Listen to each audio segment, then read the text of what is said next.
What happens when you take chess and you take an egg and you combine them together?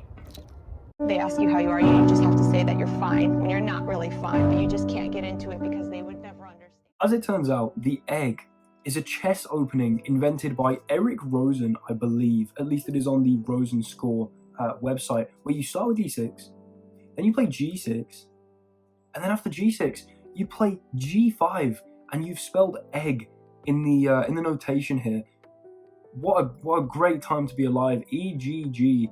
I mean, what more can you want? Following chess principles? No, don't do that. Move your g pawn twice. That's what we want to see. Now, I could have gone g5, g4, but to stay true to the video that I've seen Eric Rosen play, he went for g6, g5, and so that's what I'm also going to do. Now, bishop is probably going to be fianchettoed here, because I don't want it to come out this way. This knight, however, I'll play g4. I mean, if you're going to put your knight there, I'll attack it. I'll claim even more space. Now, this pawn is definitely hanging, but not if I play h5 and just solidify this here. Having moved no pieces yet, and it is move 7, which is, I was about to say always a good sign, but really never a good sign. Okay, we're going to go bishop g7, because if takes, and then takes here, I need to be able to recapture with bishop. And we are going to lose this pawn, but that is kind of expected from an egg. So I'll do it. I mean, don't get me wrong, I will absolutely do it. Knight takes here. And then, honestly, I'm really tempted to play queen h4. Okay, you know what? Just because it looks pretty cool, I'm going to do it. It puts pressure on this knight and also makes a claim to the h-file super early, such that maybe even this and bishop b7 becomes like a really potent threat. I don't know. I'm going to play bishop b7, actually, because genuinely queen h1 looks really scary with infiltrating ideas here on g2. Okay, the queen is now attacked. Doesn't mean we can't just go here, though. I mean, I'll do it. Don't tell me I won't do it, because I'll definitely do it. Okay, we've just gone into h1. I've kind of given up on playing anything close to principled chess. But whoa. We've got ideas of maybe even bishop f3. We've also got bishop g2 on the horizon. This knight can't get back to hold this. We might end up seeing queen e2, but if we see queen e2, bishop f3, queen d3, so that it still protects the bishop, and then we pick up a knight. Oh my god, this looks whoa, what is this? Now we just go here. Bishop g2. Oh my days. Ladies and gentlemen, we attack the bishop. It cannot move. It cannot be defended by this knight. It cannot be defended by this knight, because that will just hang. The queen can't get to it now because this knight's in the way. If the queen had tried to get to it, bishop f3 would have looked really good. I think queen h1 was actually a solid move. So now the king just moves, but we can just take this. Now, do we want to take with queen? It somehow seems risky to take with queen. I don't know why. It probably really isn't at all. It's probably more risky to take with bishop, because then there's this pin. So we will take with queen here. And if we see a trade of queens, frankly, there is no way I'm not winning this game. We do. The knight now comes out, and yes, white's position looks quite nice, but there's not much you can do against a bishop for a pawn, no? But for 2 pawns even, I mean, I'll take that. Oh my days, wow. Queen h1, and we've got plenty of time on the clock. This is, I mean, kind of lashing out here, getting a bit violent, but that's all right. I'll go knight f6. If takes, we will just take here. And the more trading we can do, obviously, the better it's going to be for this endgame. So the knight moves. Now, I do have this check, which is actually super interesting, because the king can't move anywhere towards the center of the board. It has to just move across to c2, or even concede back here. Wow, really? Okay, I really think I might just take this. That pawn structure just looks really horrible, and then I can play knight c6. So yeah, I'm going to take this. We do give up the bishop pair, but I mean, we're just a piece up anyway. Knight c6 now. This rook can't even really activate. The bishop has to move. Probably we see bishop b2. There we go, holding on to this pawn. Do I just castle queenside? Castle queenside on move 22. I mean, I kind of would prefer to play king e7, just because my king's more active. So I think I'm going to play king e7 here. And the idea is just rook h8 and get that rook on the super active file, all the way from a8 across to h1 rather. Now, I don't really see why I don't just play rook h8 here. Don't care about, yeah, there's no, I mean, 100% of the time I just play this. You can do this, but then maybe I go here? I don't know, maybe not. I could even probably sack and be fine, but I think I'm going to go knight here. Maybe coming in here for check, which would force this move. And also actually double attack on here. Okay, pawn is attacking me here. Not too pleased about that. Bit rude, if I do say so. I can just go back to here. But then is my knight going to get trapped? I'm actually not very happy about this knight at all. Okay, let's just not lose on time. Check. There is this. Honestly, I don't really want to venture in with this knight. I think I might just play a very questionable series of moves and like do some weird rerouting with this knight. So I'm gonna go back to h7, I think. Actually, no. Okay, there's no reason not to go here, right? Yeah, we'll just go to e4. I've got to make some quick decisions. I'm being extremely slow just because I can't quite believe I've actually got a winning position with the egg, with that queen h1 idea. Now, I guess move the bishop, and this knight's actually outposted him fine. I don't exactly know why I was panicking there. We just need to stay solid, but move quick. The only way I lose this game is on time. Now, rook g8. Okay, that's annoying.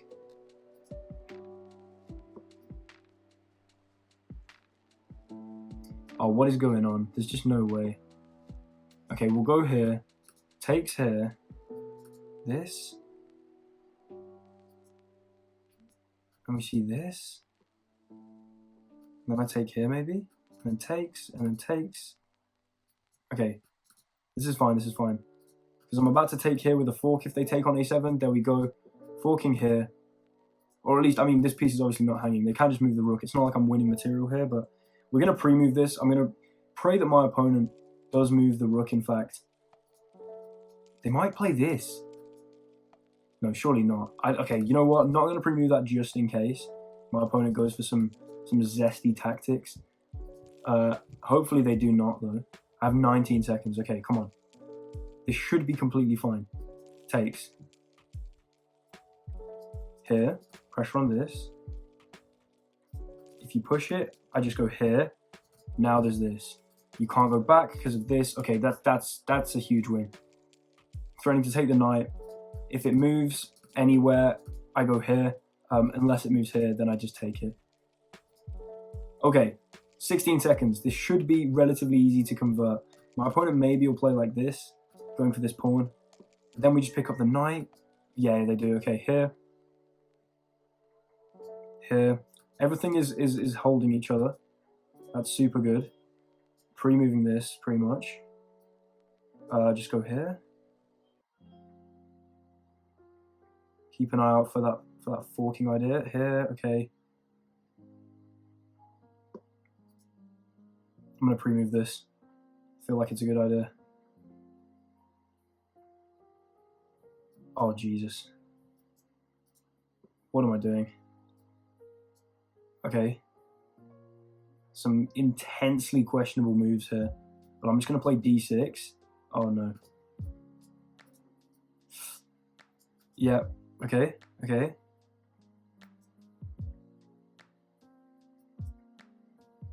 Right, we're just going to sack because I can pre-move it.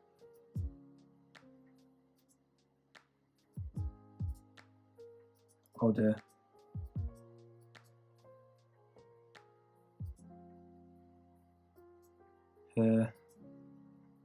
Here. check here.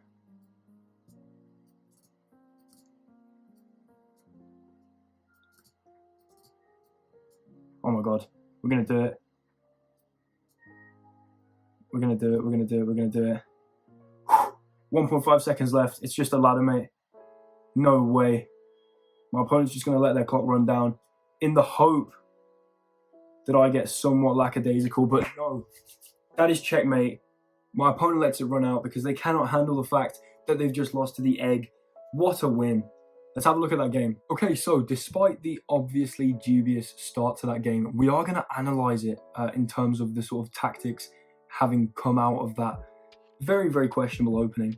D4, E6, of course. I've never before played the Horvitz defense. Never do I intend to again. But after C4, G6, A3, and G5, big question mark. What are you doing? Why would you play G6, G5? Why even play G5?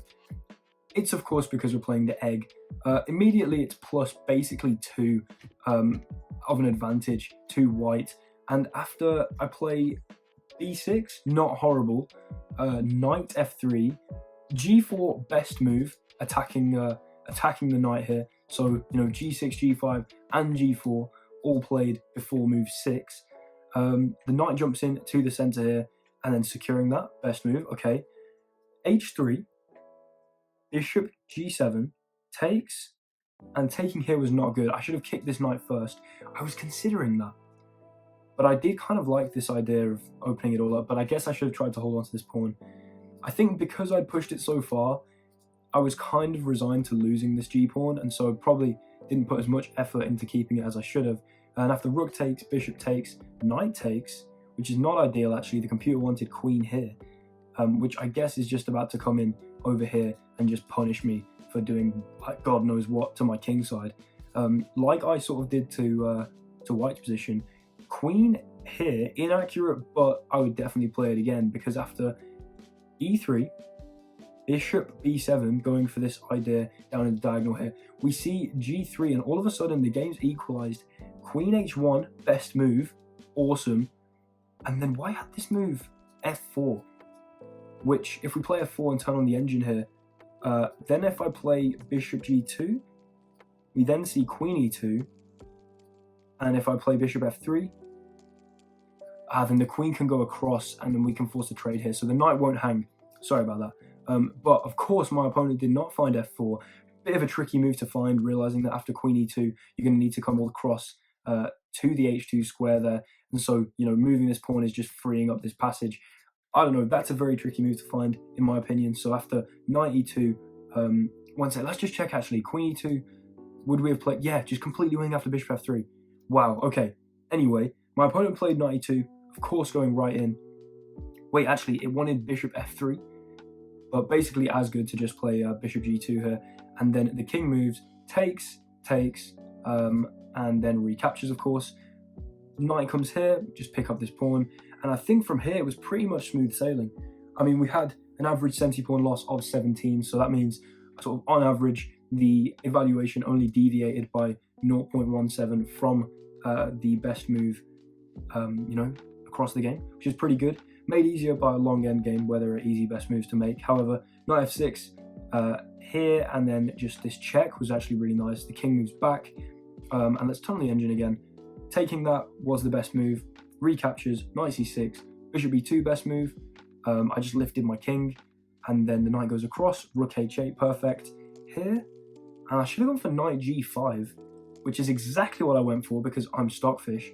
And after the knight got kicked, going back, I mean, somehow I stumbled into that computer line there. The rook comes in.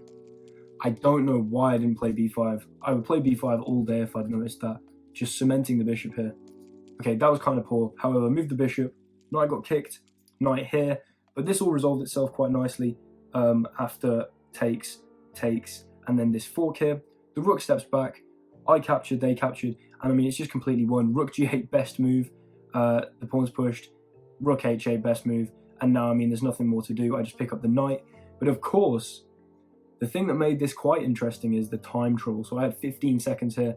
But as you saw, just staying pretty calm with this quite, you know, fortress-like structure, trying to let the king move in minimal ways. sort of everything holds each other quite nicely. My king is unassailable to this rook, because obviously there is no rook e8 check. My king could simply take, and there are pawns here and here. So my king can't be checked, and after this pawn's pushed, I mean, yeah, we just got the pawns pushing. Oh, missed this fort, but obviously I sort of had to pre-move, so there was nothing much to be done there. But after this trade, I was very happy to just sacrifice the knight and then get this pawn pushing. And yeah, I mean, the rest is history, really, because after making those queens, I mean, obviously there were more efficient checkmates, but a ladder mate is very pre-movable.